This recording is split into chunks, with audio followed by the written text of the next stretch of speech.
My guest today is author Rachel Michelberg, who was put in a very precarious situation when her husband survived a plane crash and she became his caretaker. She was left with a choice. Will she dedicate her life to caring for a man she no longer loves or walk away? In today's episode, Rachel shares her memoir, Crash, How I Became a Reluctant Caregiver. This book tackles a pervasive dilemma in our culture, the moral conflicts individuals face when caregiving for a disabled or cognitively impaired family member. Welcome to my show, Rachel. Thank you. Nice to be here. I am looking forward to this. We've had such a wonderful time in the pre-call. You and I have so many things in common, and so I know you and I are going to be fast friends even after the show is over with. So once again, thank you so much for being a part of the show today. Really, really great to meet you and to be here. Thank you. This is your first book, and it's getting so many wonderful reviews. And overall, and we'll jump into this in a minute, it's a huge dilemma, the conflict of what does one do. And I remember when Caitlin, who's an amazing publicist, when she sent me your information, I was like, okay, I've heard this before. But then she told me more about it. And I was like, oh my goodness, I am intrigued. And I know that people, in fact, you don't know this, but I told some people about the show prior, and they were guessing what you did. And I said, well, you're just going to have to tune in and find out. Because it was interesting to hear. Some people chose one way, other people chose another way. So with all that in mind, and I'm creating the suspense for everybody, but I want to jump into your backstory. So you were not originally an author. What is your backstory? No, so I am a trained opera singer. It's amazing. So also doing a lot of musical theater. So I have a degree in vocal performance and did a lot of professional opera and musical theater. I also became a cantor in a synagogue. I was officially a cantorial soloist because that's not my degree. Cantors are like doctors. You earn the degree. It's a 4-year postgraduate degree, right? But did choir conducting and music directing, vocal directing for theater, musicals, everything from My Fair Lady to Sound of Music to The Music Man, and then this traumatic thing happened, and it hit me that I had a story. I had this story that was unusual, and I want to revisit what you just said about, this story's been told before about a tragic event happening and it changing people's lives dramatically. But in my case, I was struggling with this role being thrust upon me of caregiver because my husband and I had been married for about 10 years. We had 2 children, ages 6 and 7. And our marriage was in trouble at the time. We were having some issues. Correct. And so when suddenly I was put in this position of becoming his full-time caregiver, it brought up a lot of uncomfortable feelings for me. And so I'm not going to tell you exactly what happened, but let's put it this way. I did not embrace that role with heroism, and so that was an important story I felt needed to be told because there's an expectation placed upon particularly women in society that something happens and you step up to the plate and you do what's expected. And that's a key word, understood expected, and there's an obligation, right? You have a duty. And in this book, I examine that duty and what that meant for me to reject it. Yeah. Sometimes people hear things and they automatically have this assumption. And I really like the fact that we use the word expected. So ethics, for people who have heard the word but maybe not be too familiar with it, the ethos or the ethics of something is essentially what the society says should be done. And then one's morality is based on what one believes is true and right for themselves. So the expectation is usually the ethics that society says that a person needs to caregive, or whether it's, we're talking specifically about women, should step up and caregive. So that's what a lot of the ethics of society would say. But your morality and your morals, that did not resonate with you. So I really want people to understand the difference between that when it comes to what society says versus what's true for one person, because they may not always be the same, but they're still just as valid in one's morality. Well, first of all, thank you for clarifying that difference. It's a really important difference.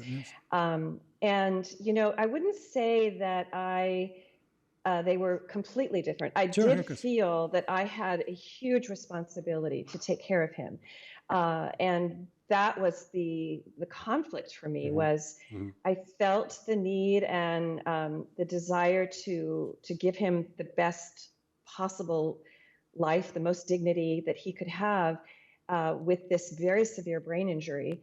And yet, what was required to become that caregiver, I came to understand that that was not in order to maintain my personal sanity Hmm. and also remain a strong parent, single Parent. parent to Hmm. our two children.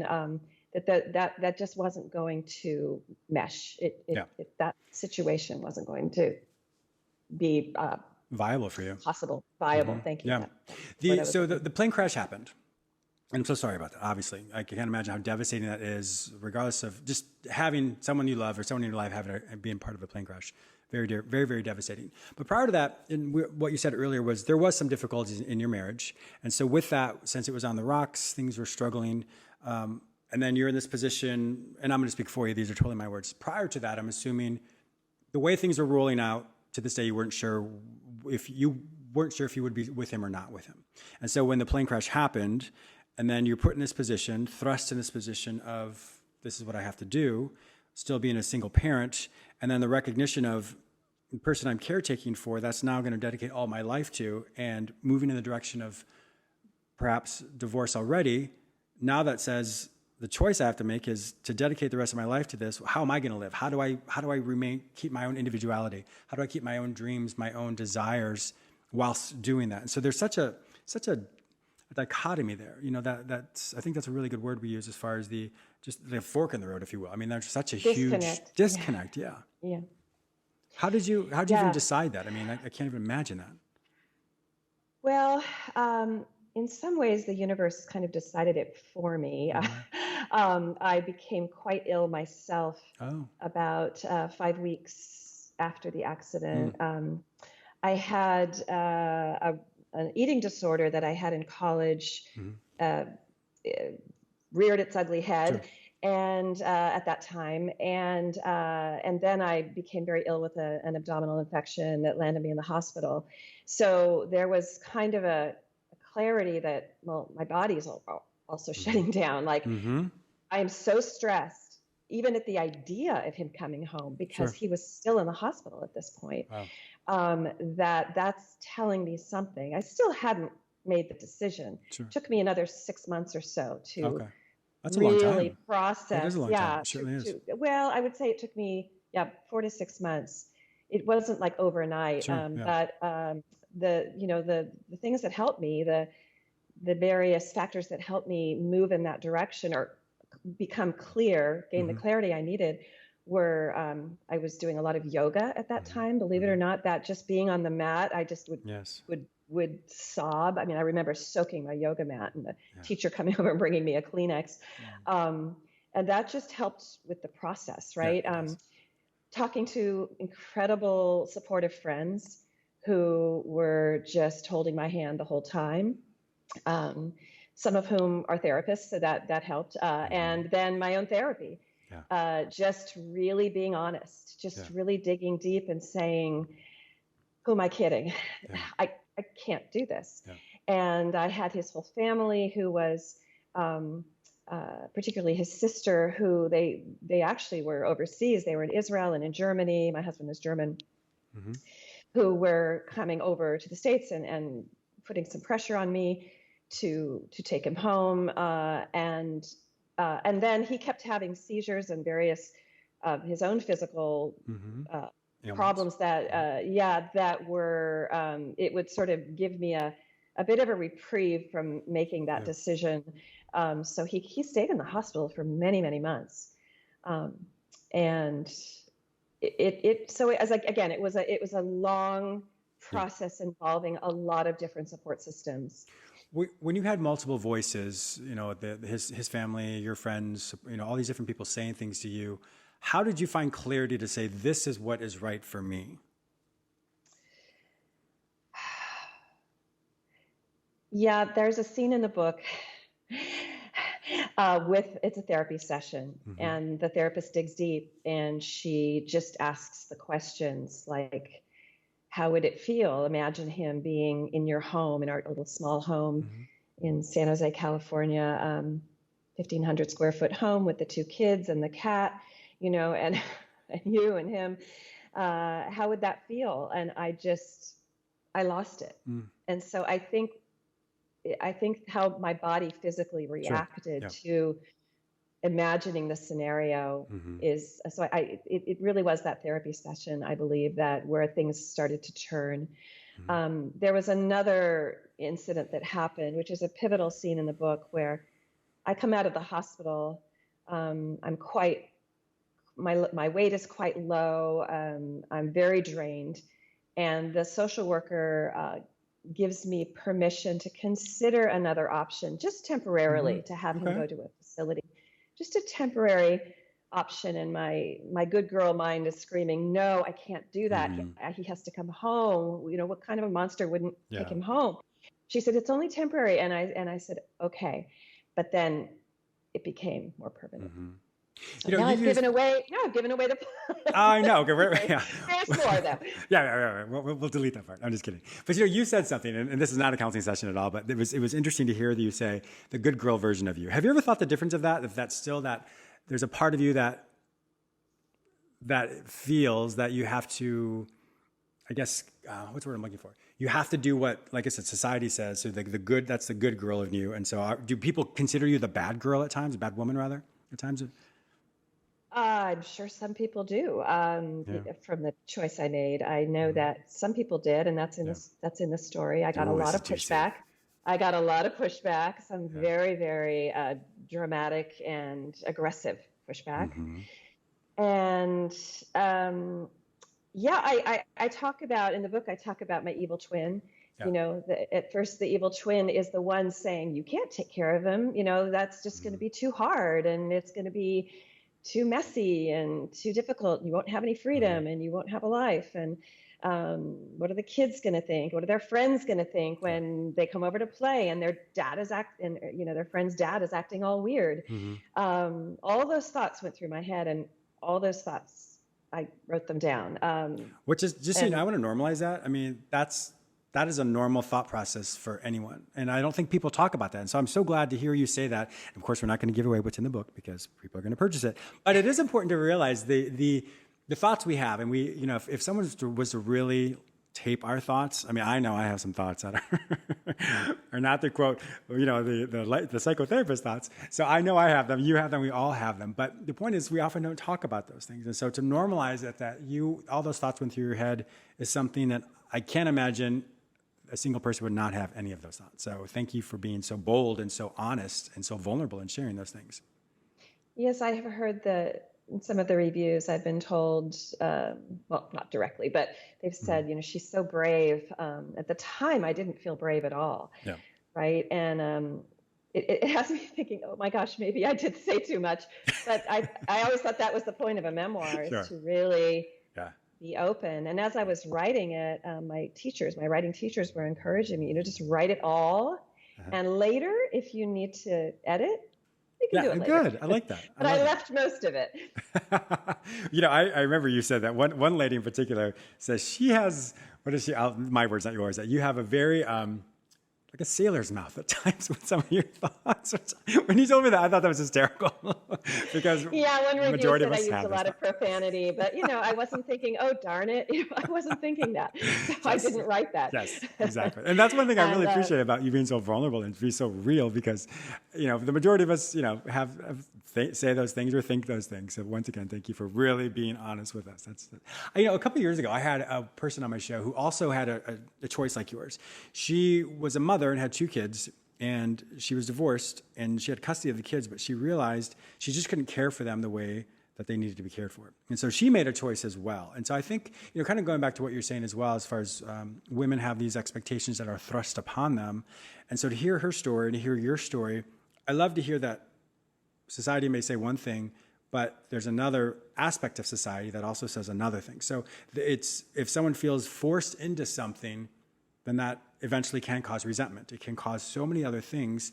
And so to hear the opposite side or the other side to say, yes, society may say this, but what is your choice and what's healthiest for you overall? Because the healthier you are for your kids. The healthier you are for the people around you. So there's so many more aspects to it. And so, the choice that you made is specific for you. And also, whatever happened with him, I'm hopeful that he continues to get the care he needs, or that he has the support he needs from his family and all that as well. So once things change, then I don't want to give away with the book. Once things change for you, then the role that we play changes. And when the role we play changes, then our accountability and what we do is different than what it was before. If that makes sense. I'm trying to not say too much. Oh, yes. Dun, dun, dun. A lot of sense, yes. It's a little trickier when it comes to children. I think there's an expectation, and there's that word again, understanding, accepted norm that if you have children, you understand what it means to take care of them and to commit yourselves to them, right? Yeah. The reality, again, is a whole different thing. Sure. I think any of us who are parents are like, wow, this is harder than they all said. It also can be more rewarding than it all said. But the other expectation or understanding is that our parents are going to need care by us at some point. That is our role as we get older and our parents get older, that we're going to somehow manage their care, take care of them, or support them. It's just so different when it happens to a spouse, particularly, in my case, when there hadn't been that strong relationship at the time of the accident. So, I would, even to piggyback off that as well, I think, even there, to maybe take it a little bit further, if someone did have a strong relationship with that partner or that spouse, they could still make the same choice. They don't necessarily have to be that caretaker. So I think that's important to also figure out as well, that sometimes people say, if the relationship was great, you should take care of that person. And of course, that's once again, that person's choice to do what's healthiest for them. And I know that may sound crass, or people will be like, James, how can you say that? But once again, we all have choices. We have to do what's healthy and what's right for us. So regardless of love that people may have, they still can make that choice. Oh, absolutely. And of course, in the case of brain injury or stroke or dementia, early onset Alzheimer's, the person becomes a different person. Yeah. So it's not the person that you married, right?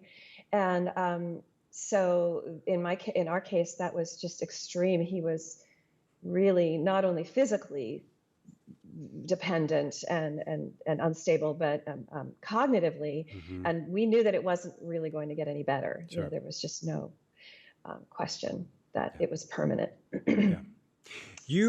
Talking more about the reviews in your books, you've gotten so many. I know whenever people hear this show was originally recorded just a couple weeks after her book was published. And so I am so happy for you. I mean, there's so many, I won't give anything too much away about the book, but I know there's more than just this situation. There's so many more elements in this book that it's like, wow. In fact, I want to see it in a miniseries one day, because I know this is going to be fantastic.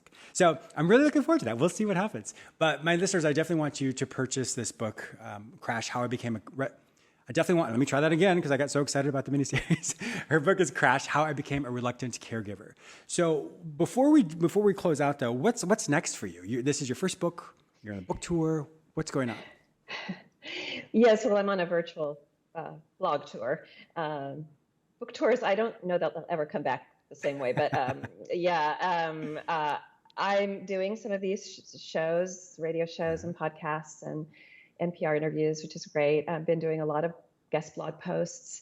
I think I have another book in me. It's going to be my other favorite genre, which is historical fiction based on the life of my mother and grandmother, based in fact, but sure. And I wanted to highlight the powerlessness of women in the early and mid 20th centuries. Both of them were very frustrated in their again, expectations of having children and not having careers, and then sort of circulating around historical events of the time, World War II and the tenements of New York City. So that's a thought. Wow. It's percolating. Wow. However, right now there's a lot of I had no idea how much effort it was to publicize a book. So I'm in the middle of that right now. That's interesting. It's been I really quite a like journey. that. Yeah. I'm sorry. It's just been such a journey, such a different direction my life took. Yeah. And that's, that's amazing. When situations like this happen, we don't know where it's going to go. And so obviously when you felt like this is something you wanted to share, a lot of times that just to get it off her chest. And the more it gets off her chest, and we're like, oh, there's something here. Somebody reads it, like, oh my God, this is amazing. And so with that, to hear how your journey, the decisions you make and the choices you make, because it wasn't an easy choice. So you make that decision for yourself to get it all on paper, to go through the process of this, and now to be a voice for people who are in tough situations, to say, what do I do? So I'm so glad to hear that there's a balance, or starting to become more of a balance of this is what you can do, and this is what you can do, and then this is what you can do. So it's not always one or the other. There are multiple aspects of how that can be fleshed out for someone. So I'm so glad to hear that you are giving people an option for them to figure out what's healthiest for them. Yes, that's one of my goals.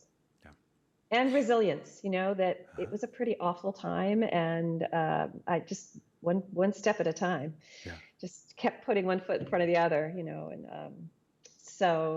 and it they say when you're going through hell, keep going. Yeah, exactly. You don't want to stay there. Yeah. Rachel Michelberg, it has been an absolute pleasure having you on my show today. If my listeners want to find out more information about you, to purchase your book, Crash: How I Became a Reluctant Caregiver, where will they find this information online? It's rachelmauthor.com. That's my website. And of course, you can go to Amazon, bookshop.org to support independent bookstores. Just type in the name of the book, and perfect. We'll take Excellent. you there. My listeners know that if they can't find your information any other place, simply go to the show notes in this particular episode, and I will link you with Rachel. Thank you so much for being a wonderful guest on my show today. I truly appreciate all your time. Thanks, James. It was great.